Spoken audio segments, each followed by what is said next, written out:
you to know this is probably the best piece of art I've watched all year. It's like powerful and it's gutting, and I honestly think words can't even describe how impactful it is, especially at this time. So I wanted to ask you, what drew you to this project, and why do you feel it's so important for people to watch it at this time in history? Well, thank you for saying so, and please tell everybody you know.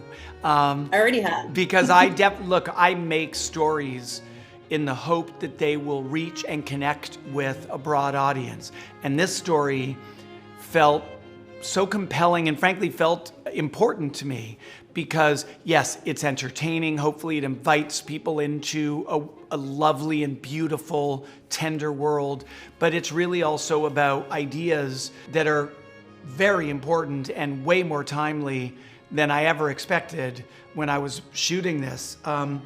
Because it's around themes of connection, of empathy, and of how important it is to hold on to hope and to an ability to see the other for who they are and not just reductively as what they are. And this is, my gosh, if ever we need reminding of that, now would be a good time. Yeah, you captured that so beautifully. So I want to talk a bit about Mark Ruffalo and Aria work so beautifully together. And, you know, their father-daughter dynamic worked so well as the emotional center. Can you talk a little bit about working with them and maybe share a story about them? Well, the father-daughter story is in many ways the spine of this story, and it was in the novel as well. Mark is someone, I had just worked with him on the Adam Project, in which he played, strangely, father to Ryan Reynolds.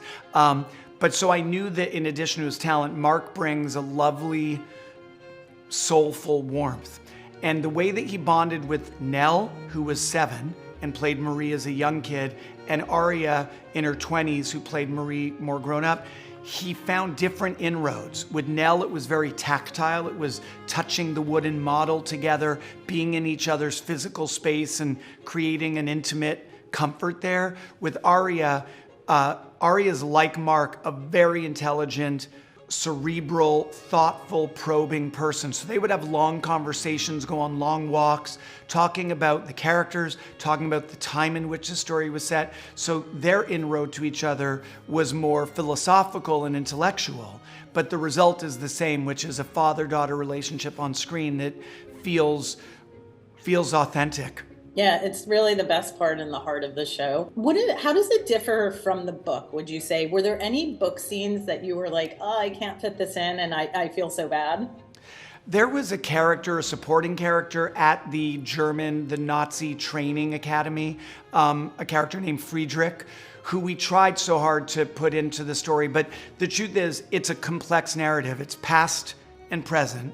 It's his story, Werner, the German boy, Marie's story. So there's a lot of cross-cutting, and so you have to be cognizant with the real estate you have, and you can't take too much time for tangential storylines. You made me feel empathy for characters that I never thought I would. The character of Werner is so important. Why did you think that was important for you to Yeah, put I mean, in the look, story? I'm Jewish, I'm Canadian. I never expected to make a show where the Nazi soldier is as human and sympathetic and dimensional as the French heroine who works for the resistance. And for me, this was really just a very useful reminder as a storyteller, but also as a human being, that someone is not defined by the uniform they wear. That's not the full story of them. That they're not defined by which side of a border they live on.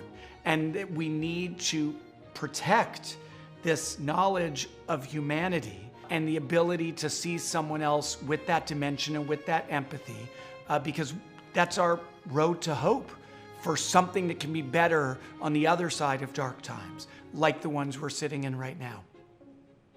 Shawn, thank you so much. This is a powerful show. My only complaint is that there's not more.